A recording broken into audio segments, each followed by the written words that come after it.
Sir, നമ്മുടെ നിയമസഭാ തെരഞ്ഞെടുപ്പ് ഇങ്ങനെ അടുത്തിരിക്കുകയാണ്. കേരളത്തിൽ നമുക്കറിയാം, പതുപോലെ വലിയ ചൂടും ചൂരും പ്രചാരണ രംഗത്തുൾപ്പെടെ ഉണ്ടാകും, ശക്തമായ പോരാട്ടം നടക്കും എന്നൊക്കെ നമുക്കെല്ലാവർക്കും അറിയാം. പക്ഷേ ഇക്കുറി ഒരു പതിവിന് വിപരീതമായിട്ട് BJP വളരെ ശക്തമായ സാന്നിധ്യം അറിയിച്ചിരിക്കുകയാണ്. തദ്ദേശ തെരഞ്ഞെടുപ്പ് കഴിഞ്ഞപ്പോൾ അത് നമുക്ക് വ്യക്തമായി. നമുക്ക് തിരുവനന്തപുരം നഗരമെടുക്കാം. തിരുവനന്തപുരം നഗരത്തിൽ ഇന്നിപ്പോൾ നഗരസഭാ ഭരണം BJPയുടെ കയ്യിൽ നിൽക്കുകയാണ്. അപ്പോൾ വാസ്തവത്തിൽ ഒരു 4 പതിറ്റാണ്ട് നീണ്ട ഭരണം, ഇടയ്ക്കൊരല്പകാലം അവരുടെ കയ്യിൽ നിന്ന് പോയെങ്കിലും CPMൻ്റെ കയ്യിലായിരുന്നു തിരുവനന്തപുരം നഗരം. അതിനെ അട്ടിമറിച്ചുകൊണ്ടാണ് BJP ഇവിടെ ജയിച്ചു വന്നത്. ആ പശ്ചാത്തലത്തിലാണ് നമുക്ക് ഒരു മണ്ഡലത്തെ ഒന്ന് വിശകലനം ചെയ്യുന്നത്. അത് മറ്റൊന്നുമല്ല, നമ്മുടെ വട്ടിയൂർക്കാവ് മണ്ഡലം വളരെ ശ്രദ്ധയാകർഷിക്കുന്ന ഒരു മണ്ഡലമാണ്. വളരെ നേരത്തെ തന്നെ BJPക്ക് അവിടെ കാര്യമായ വോട്ടുണ്ട്. BJP നല്ല രീതിയിൽ വോട്ട് മുമ്പും പിടിച്ചിട്ടുണ്ട്. കുമ്മനം രാജശേഖരനൊക്കെ അന്നത് തിരുവനന്തപുരം ഈസ്റ്റൊക്കെ ആയിരുന്നു മത്സരിച്ച. രാമപിള്ള സാറ് മത്സരിച്ച ഒരു മണ്ഡലമാണ്. രാമപിള്ള സാറിനും വലിയ രീതിയിൽ വോട്ട് കിട്ടിയിട്ടുണ്ട്, കുമ്മനം രാജശേഖരന് കിട്ടിയിട്ടുണ്ട്.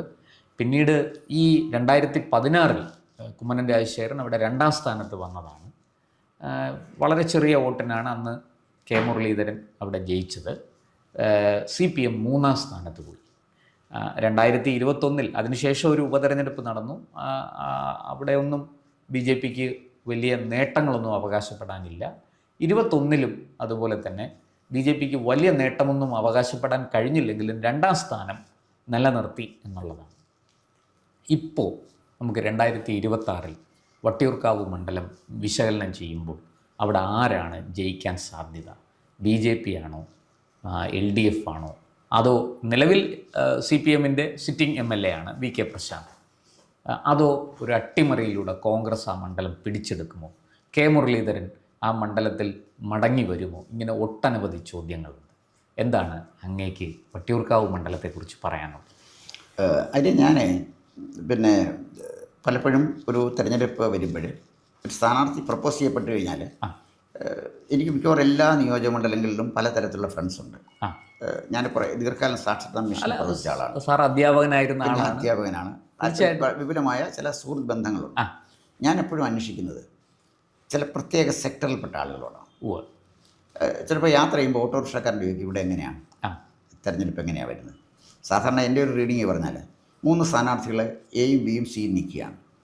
അപ്പോൾ നമ്മൾ തിരഞ്ഞെടുപ്പിൽ പറയുന്നു C ഒരു പക്ഷേ ജയിക്കാൻ സാധ്യത കുറവാണെന്നായിരിക്കും നമ്മൾ ധരിച്ചു വെച്ചിരിക്കുന്നത്.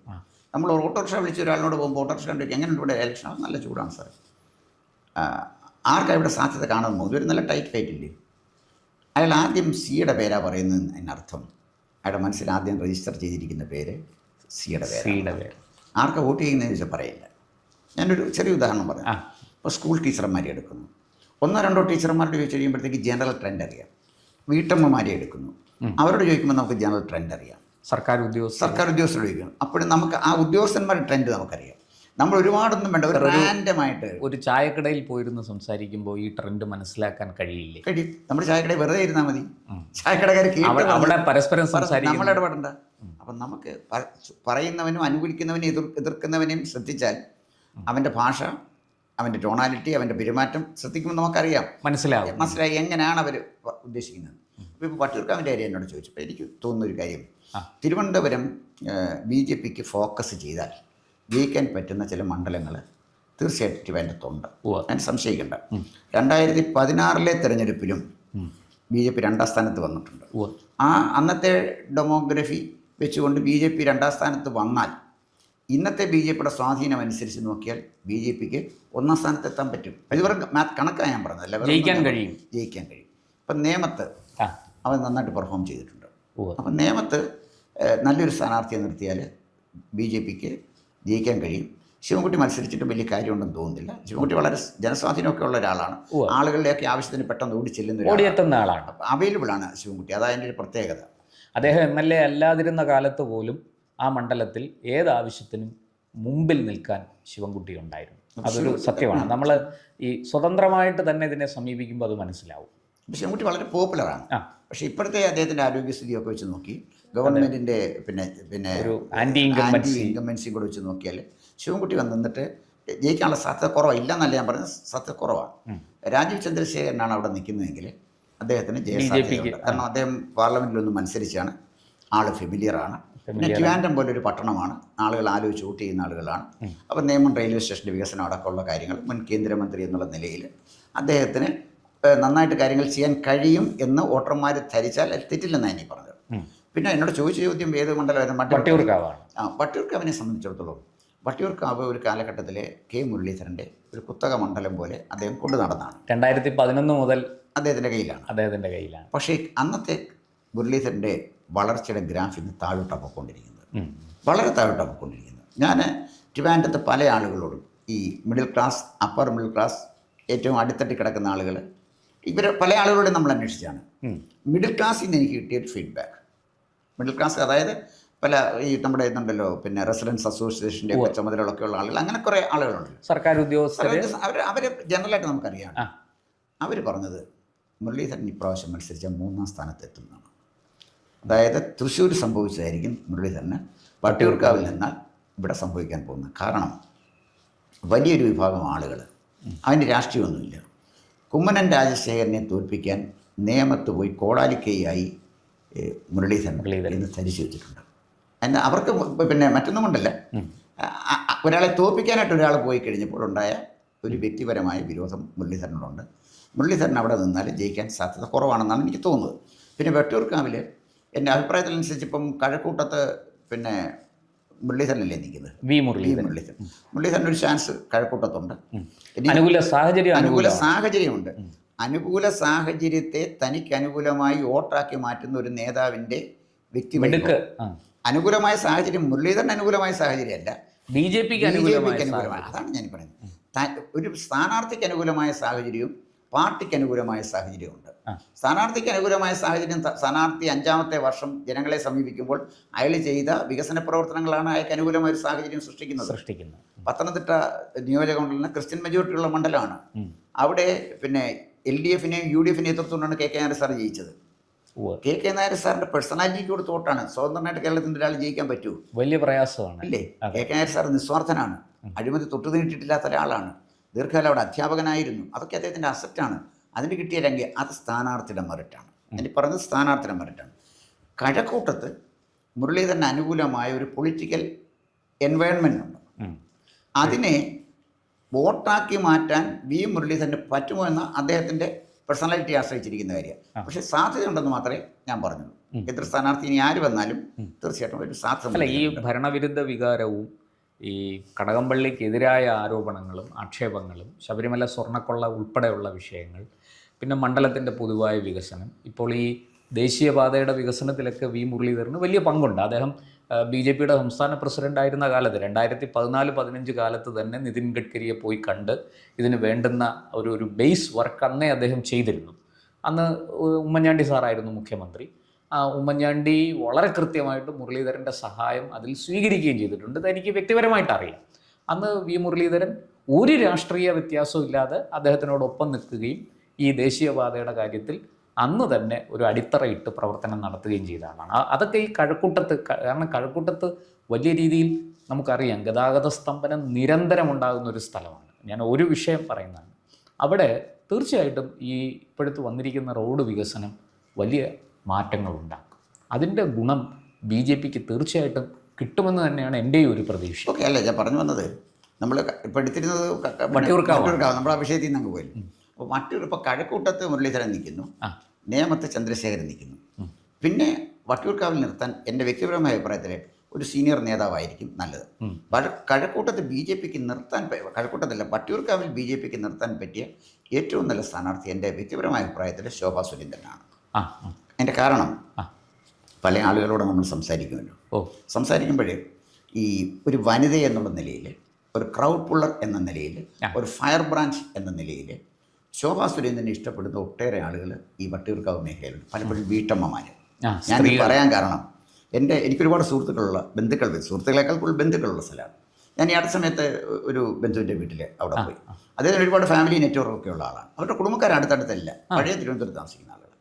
അപ്പം ഞാൻ ചോദിച്ചപ്പോൾ ആ വീട്ടമ്മ, പ്രായമായ വീട്ടമ്മ വന്ന് പറഞ്ഞു, ഇവിടെ സത്യത്തിന് BJP മത്സരിപ്പിക്കേണ്ടത് ശോഭാ സുരേന്ദ്രനെയാണ്. അപ്പം ഞാൻ ചോദിച്ചു, ചേച്ചി എന്താ ശോഭാ സുരേന്ദ്രനോട് ഇഷ്ടം? ഉടനെ അവർ പറഞ്ഞ മറുപടിയാണ് എന്നെ സ്പാർക്ക് ചെയ്തത്.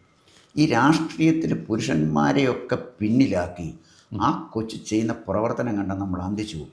അതാ TV-യിൽ വന്ന് പറയുന്നത് കേട്ടാൽ നിർഭയമായിട്ടാണ് ഇതിനെ എതിർക്കുന്നത്. ഭരണകൂടത്തെ എതിർക്കാൻ മറ്റ് നേതാക്കന്മാർ മടിക്കുമ്പോൾ ഒരു സ്ത്രീ നിർഭയമായിട്ട് നിന്നാണ് എതിർക്കുന്നത്. ഇടതുപക്ഷത്തെ ആക്രമിക്കുന്നതിൽ അവർ ഒരു ലോപവും വരുത്താറില്ല. ഏറ്റവും വലിയ അവരൊരു ആരാധനയോടാണ് പറയുന്നത്. അവർ ശോഭാ സുരേന്ദ്രനെ TV-യിലല്ലാതെ കണ്ടിട്ടേ ഇല്ല. അപ്പം ഇത് ഇരുന്നപ്പോൾ കുറച്ച് സ്ത്രീകളെല്ലാം ഉണ്ട്, ഒരു വീട്ടിൽ ചടങ്ങിന് പോയതാണ്. അവിടെ വന്ന എല്ലാ സ്ത്രീകളും പ്രിഫർ ചെയ്യുന്നത് ശോഭാ സുരേന്ദ്രൻ വട്ടിയൂർക്കാവിൽ നിന്നാൽ നന്നായിരിക്കും എന്നുള്ളതാണ്. അപ്പോൾ അവിടെ എനിക്ക് തോന്നിയൊരു കാര്യം, ശോഭയ്ക്കൊരു ട്രാക്ക് റെക്കോർഡുണ്ട്. ആ ട്രാക്ക് റെക്കോർഡിൽ ഒന്ന്, അവരാദ്യം മത്സരിക്കുന്നത് വടക്കഞ്ചേരിയിലാണ്. വടക്കഞ്ചേരിയിൽ പണ്ട് 2004 ഒരു ഉപതെരഞ്ഞെടുപ്പ് മുരളീധരനെതിരെ മുരളീധരന് തോറ്റുപോയ വൈദ്യുതി മന്ത്രി. ഇവര് അതിശക്തമായിട്ട് വോട്ട് പിടിച്ചത് കൊണ്ടാണ് മുരളീധരൻ തോറ്റുപോയത്. അതിനു മുമ്പുള്ള സ്ഥാനാർത്ഥി 4000 വോട്ട് പിടിച്ചെടുത്ത് ശോഭാ സുരേന്ദ്രൻ 11,000 വോട്ട് പിടിച്ചു. ഏതാണ്ട് 20,000-ത്തിനടുത്ത് വോട്ടുണ്ടായിരുന്നു. അപ്പോൾ 19,000 സംതിങ് വോട്ട് ശോഭ അന്നവിടെ പിടിച്ചു. നിസ്സാര കാര്യമാണോ? അപ്പം ഞാൻ ചോദിക്കുന്നത്, മുരളീധരൻ വോട്ട് ജയിച്ചത് തോറ്റുപോയത് 2000-നോ? ചെറിയൊരു വോട്ടിനാണ്. AC മൊയ്തീനാണ്. മുരളീധരൻ മന്ത്രിയായിട്ടിരിക്കുമ്പോഴാണല്ലോ മത്സരിച്ചത്. അപ്പം മന്ത്രി അന്ന് കരുണാകരനുള്ള സമയമാണ്. സർവശക്തനായ കരുണാകരനുള്ളപ്പോൾ അദ്ദേഹത്തിൻ്റെ മകൻ മുരളീധരൻ നിൽക്കുമ്പോൾ BJP-യിൽ ശക്തനായ ഒരു സ്ഥാനാർത്ഥി വന്നാൽ അവരുടെ മുകളിൽ വരുന്ന പ്രഷർ നമുക്കറിയാമല്ലോ. ഇപ്പോൾ അണ്ണാമലയെ മാറ്റാമെന്ന പ്രഷർ പോനേക്കാൾ ഇരട്ടിയായിരിക്കും ഇവിടെ വരുന്ന പ്രഷർ. അപ്പോൾ അത് ആരെയും വിലയ്ക്ക് വാങ്ങിക്കാൻ കരുണാകരൻ അന്ന് പറ്റുമായിരുന്നു. അപ്പോൾ അതിനെ അതിജീവിച്ച് അവർ സ്ഥാനാർത്ഥിയായിട്ട് ഉറച്ചു നിന്നു. അതൊരു ട്രാക്ക് റെക്കോർഡാണ് അവരുടെ. കാരണം വേണമെങ്കിൽ വിട്ടുവീഴ്ച ചെയ്ത് മാറാമായിരുന്നല്ലോ, ഒരുപാട് വേറെ ബെനിഫിറ്റ് കിട്ടുമായിരുന്നല്ലോ. അവർ നിന്നു, അവരുടെ കഴിവ് തെളിയിച്ചു. പിന്നീട് എനിക്ക് തോന്നുന്നു പാലക്കാട് വന്നപ്പോഴേ CK പത്മനാഭൻ അതിന് മുമ്പ് മത്സരിച്ചു. അദ്ദേഹം മാറിക്കഴിഞ്ഞ് പാലക്കാട് ശോഭ മത്സരിച്ചു. 2014 CK പത്മനാഭൻ നേടിയതിനേക്കാൾ ഏതാണ്ട് 60,000-70,000 വോട്ടാണ് ഒറ്റയടിക്ക് ശോഭ കൊണ്ടുവന്നത്. ഏതാണ്ട് 1.25 ലക്ഷം വോട്ടിനടുത്ത് കൊണ്ടുവന്നില്ലേ. ഇനി പിന്നെ തിരുവനന്തപുരത്തോട്ട് വന്നാലേ ആറ്റിങ്ങൽ അവർ മത്സരിച്ചു. ആറ്റിങ്ങൽ ലോക്സഭാ മണ്ഡലത്തിൽ അത് 2019. 2014 അവിടെ നിന്ന് സ്ത്രീക്ക് കിട്ടിയ അടുത്ത BJP നേതാവായ സ്ത്രീയാണ് മത്സരിച്ചത്. ഗിരിജകുമാരി CPM-ൽ നിന്ന് BJP-യിലേക്ക് വന്ന ആളാണ്. 90,000 വോട്ടാണ്. 92,000 വോട്ട്. 2000 ഞാൻ ഈ എനിക്ക് കൃത്യം, കാരണം പത്രത്തിൽ ജോലി ചെയ്തിരുന്നോണ്ട് ഈ സംഖ്യകൾ അത്യാവശ്യമൊക്കെ ഓർമ്മയുണ്ട്. ശോഭാ സുരേന്ദ്രൻ കിട്ടിയ എത്ര വോട്ടാണ്? 2,49,000-അടുത്ത് വോട്ട്. എന്ന് വെച്ചാൽ 2.5 ലക്ഷം വോട്ട് ഇല്ലേ? 2.5 ലക്ഷം വോട്ട് 2019 അതിശക്തമായ ആന്റി ഇൻകംബൻസി നിൽക്കുമ്പോൾ, ഇവിടെ ആന്റി ഇൻകംബൻസി കേന്ദ്ര ഗവൺമെന്റിനോട്, സ്റ്റേറ്റ് ഗവൺമെന്റിനോടല്ല. കേരളത്തിൽ അനുകൂലമാണ്. 2021 പിന്നെ ജയിച്ചല്ലോ ഇവരെ. അല്ല, ഈ പാർലമെന്റ് ഇലക്ഷൻ കാര്യമല്ല ഞാൻ പറയുന്നത്. പാർലമെന്റ് ഇലക്ഷനിൽ അന്നേരം ചില പ്രശ്നം ശബരിമലയൊക്കെ ഉണ്ടായിരുന്നെങ്കിൽ പോലും അതിനെ അതിജീവിച്ച് അവർക്ക് പിന്നെ 2.5 ലക്ഷം വോട്ട് ആറ്റിങ്ങൽ നേടാൻ കഴിഞ്ഞു എന്ന് പറഞ്ഞ ചെറിയ കാര്യം. അതോടെ നിൽക്കട്ടെ. ഇനി ആലപ്പുഴ എടുക്കാം. ഇപ്പോൾ 2020 ആലപ്പുഴ ഗൗരിയമ്മയുടെ നാടാണ്, VS അച്യുതാനന്ദൻ്റെ നാടാണ്. കമ്മ്യൂണിസം ഉണ്ടായ സ്ഥലമാണ്. പുന്നപ്പുറം വയലാറും ഒക്കെ ഉള്ള സ്ഥലമല്ലേ അത്. അപ്പോൾ അവിടെ കമ്മ്യൂണിസ്റ്റ് പാർട്ടിയുടെ സ്വാധീനം എന്ന് പറഞ്ഞാൽ അങ്ങ് താഴെ ആഴത്തിൽ വേരൂന്നിയ പ്രസ്ഥാനമാണ് കമ്മ്യൂണിസം. വലിയ ചൂടുകാട് അവിടെ അല്ലേ. അപ്പം ആ ആലപ്പുഴയിൽ പാർലമെൻറ്റ് കോൺസ്റ്റിറ്റ്യുവൻസിയിൽ, കൊച്ചുകാരിയല്ല, 3 ലക്ഷം വോട്ട് അവർ പിടിച്ചു.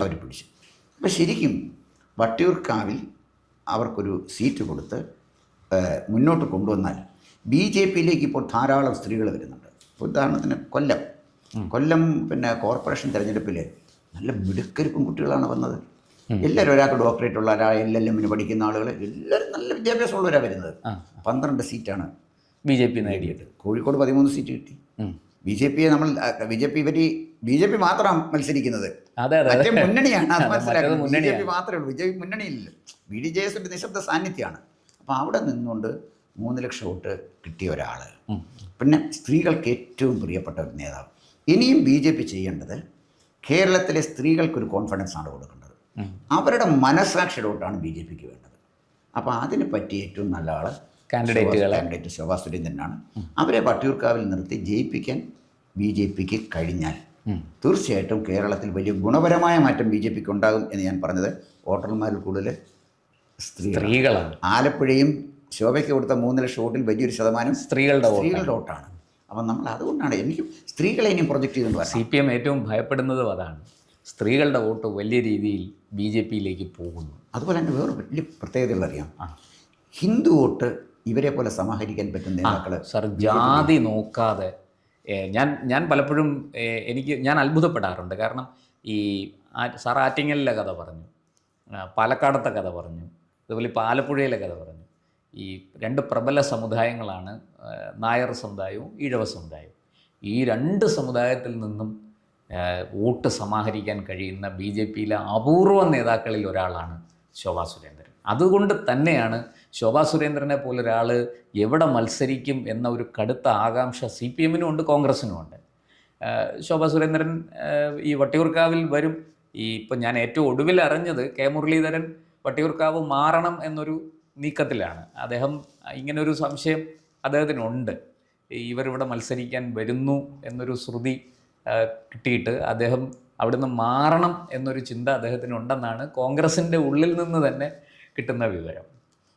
അപ്പോൾ അങ്ങനെ ഈ നായർ ഈഴവ വോട്ട്, പട്ടികജാതി വോട്ട്, പട്ടികവർഗ്ഗക്കാരുടെ വോട്ടൊക്കെ കൃത്യമായിട്ട് OBC വോട്ട് കൃത്യമായിട്ട് സമാഹരിക്കാൻ കഴിയുന്ന ഒരു നേതാവാണ് ശോഭാ സുരേന്ദ്രൻ. അല്ല, അതിൻ്റെ ഒരു ഗുണം എവിടെയെന്ന് വെച്ചാൽ വട്ടിയൂർക്കാവിൽ ശോഭയെ നിർത്തി ജയിപ്പിക്കാൻ അവർ കഴിഞ്ഞാൽ ധാരാളം സ്ത്രീകൾ, ഇപ്പോൾ സ്ത്രീകൾക്ക് സംവരണം കൂടെ കൂടുകയാണ് നിയമസഭയിലേക്കും ലോക്സഭയിലേക്കൊക്കെ.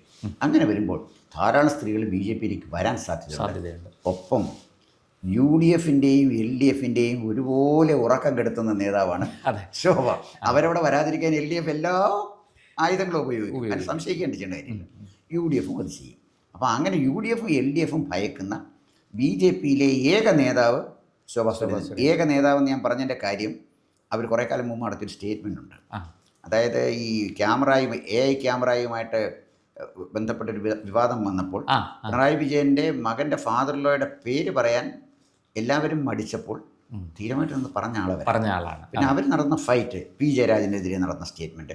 അപ്പം അവർക്ക് അല്ല P ജയരാജൻ പിന്നെ മോർച്ചറി, പിന്നെ എന്തോ നമ്മുടെ എന്തോ മോർച്ചറിയിലായിക്കുന്നെന്തോ അങ്ങനെ അദ്ദേഹത്തിൻ്റെ സ്വതസിദ്ധമായ ശൈലി എന്താ അദ്ദേഹത്തിൻ്റെ ഒരു ശൈലി അങ്ങനെ പറഞ്ഞതേ ഉള്ളൂ. അപ്പം ഞാൻ പറഞ്ഞു വന്നത്, ഒരു ഫൈറ്ററെ, ഒരു വനിതാ ഫൈറ്ററെ, അതായത് ഝാൻസി റാണിയെ പോലെ സ്ത്രീകളെ നയിക്കാൻ പറ്റുന്നൊരു ഫൈറ്ററെ BJPയിൽ ഡെവലപ്പ് ചെയ്താൽ അതിന് പറ്റിയ സന്ദർഭമാണ് ഈ തെരഞ്ഞെടുപ്പ്.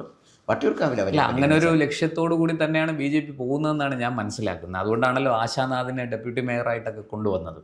പക്ഷേ സാർ, മറ്റൊരു കാര്യം കൂടി, കേന്ദ്ര നേതൃത്വം ഈ കാര്യത്തിൽ എന്ത് നിലപാടെടുക്കും? അതിനെക്കുറിച്ച് എന്തെങ്കിലും സൂചനകളുണ്ടോ? അല്ല, കേന്ദ്ര നേതൃത്വം ഞാൻ ശോഭയ്ക്ക് പൊതുവെ അനുകൂലമാണ്. കേന്ദ്രത്തിലെ ഈ അവരൊരു കമ്മിറ്റി രൂപീകരിച്ച് ഞാൻ പത്രത്തിൽ വായിച്ചാണ്, ഈ 12 വനിതകൾ അടങ്ങുന്ന ഒരു ടീമിനെ BJP രൂപം കൊടുത്തിട്ടുണ്ട്. അതായത് നരേന്ദ്രമോദി നടത്തുന്ന വികസന പ്രവർത്തനങ്ങൾ സ്ത്രീകളിൽ എത്തിക്കാൻ, അതിൻ്റെ ഫലം സ്ത്രീകൾക്ക് ഗുണകരമായിട്ട് വരാനും വേണ്ടിയുള്ള ഒരു സമിതിയാണ്. അതിൻ്റെ പേരെനിക്കറിയില്ല, പത്രത്തിൽ വായിച്ചുള്ള ഒരു ഓർമ്മയുള്ളൂ, ഞാനും പേര് ഓർക്കുന്നില്ല.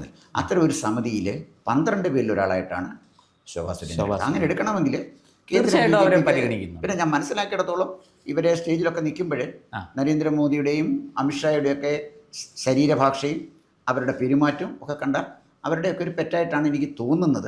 എന്തായാലും ശരി, കേന്ദ്ര നേതൃത്വം ഗൗരവമായി തന്നെ അത് പരിഗണിക്കാൻ സാധ്യതയുണ്ട്. എന്നാലും അവർക്കൊരു സേഫ് സീറ്റ് കൊടുക്കാൻ കേന്ദ്ര നേതൃത്വം തയ്യാറാകും തന്നെയാണ് എൻ്റെ വിശ്വാസം.